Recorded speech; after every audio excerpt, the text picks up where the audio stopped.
radio receiver works in a completely different way. This is going to be outside anything you've ever heard of for most people who are not working in your field. So what is the difference here? So the main difference here is that we're taking this large antenna structure and circuitry for the demodulation and replace that with an atom.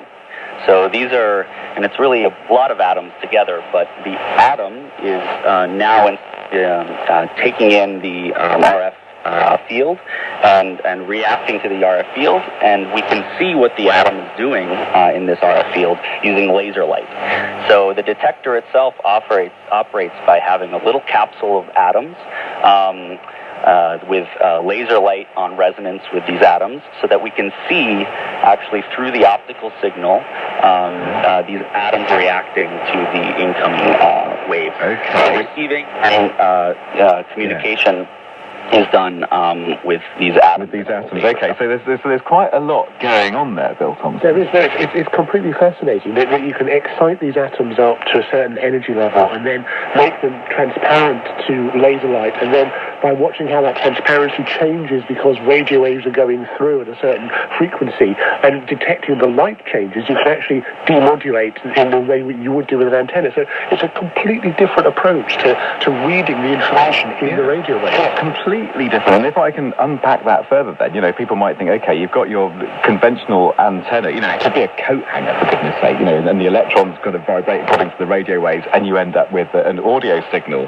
We might think, you think of atoms, they don't seem visual in any way, but as Bill was saying, that you put them into an energy state where almost their transparency, their visual properties changes according to the radio wave. So you have the radio wave, you want to detect it, the atom does something, you shine light through the atom in order to see how it's responding to the radio wave. That's how you end up with your signal, to summarize. Did me and Bill get there in the end? That is right on, yep. And those states are called Rydberg states, and those states of atoms, the key there, too, is that the electron in these states is orbiting far from the nucleus of your atom. And what that means is this electron is very sensitive to external fields.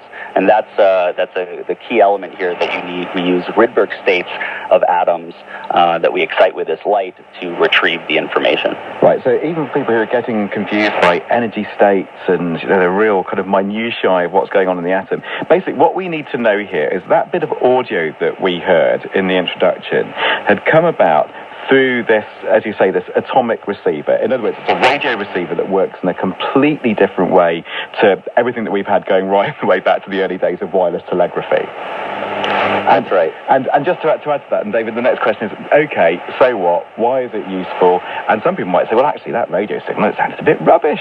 It sounded a bit tinny. It wasn't brilliant. Why should we be so excited about it? That's right. So the excitement about this is with this type of receiver, you can really exploit the properties of these atoms to basically get capabilities that you really can't achieve with traditional antenna technology.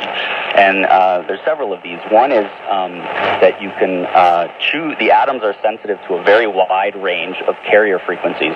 So we demonstrated in our recent work sort of gigahertz to tens of gigahertz range, so over 4 octaves in frequency. And what that means is now you can do communications, or you can receive audio signals on different channels over an unprecedentedly wide range, which you can't do with antennas. And so these atoms allow you to do things like multiple channel communications over wide ranges, and you can think of sort of secure protocols of how to transmit on different channels and receive it with your atomic detector. And the detectors are small enough to go into devices. You don't need massive antennas to do it as well, which really makes a difference. That's right. So that's another feature. And just really quickly, in about 10 seconds, people are thinking, well, we're kind of, many people are moving beyond broadcast radio now. I guess also the whole Internet of Things, communications networks, they're going to rely on this kind of technology as well. This isn't just about kind of reinventing the transistor radios that we might have had, traditionally. Right. So internet radio is certainly going to capturing the popular demand, but the underlying transmissions of these signals in free space are still going to rely on, traditional pulsed or FM modulation methods that involve these carrier waves. So it's still relevant there. Well, before we get too carried away, we're going to have to leave it. Time is against us. Thank you so much for that. David Anderson of Rydberg Technologies in Ann Arbor. So another innovation for you now, going from 3D printing to 4D printing, and this is where you have shape-shifting in time of these bits and pieces that you print out on 3D printers. So these can be bodies that morph and remorph according to things like touch or light or temperature, and they're the subject of research in New Zealand. Our reporter Simon Morton has been to the capital, Wellington, where one of the researchers has been giving a brief history of recent developments in 3D printing. So if you went back 10 years, printers pretty much were one colour, so one material. Probably about 5 years ago, we got two materials, so we could do hard and soft, and now we've got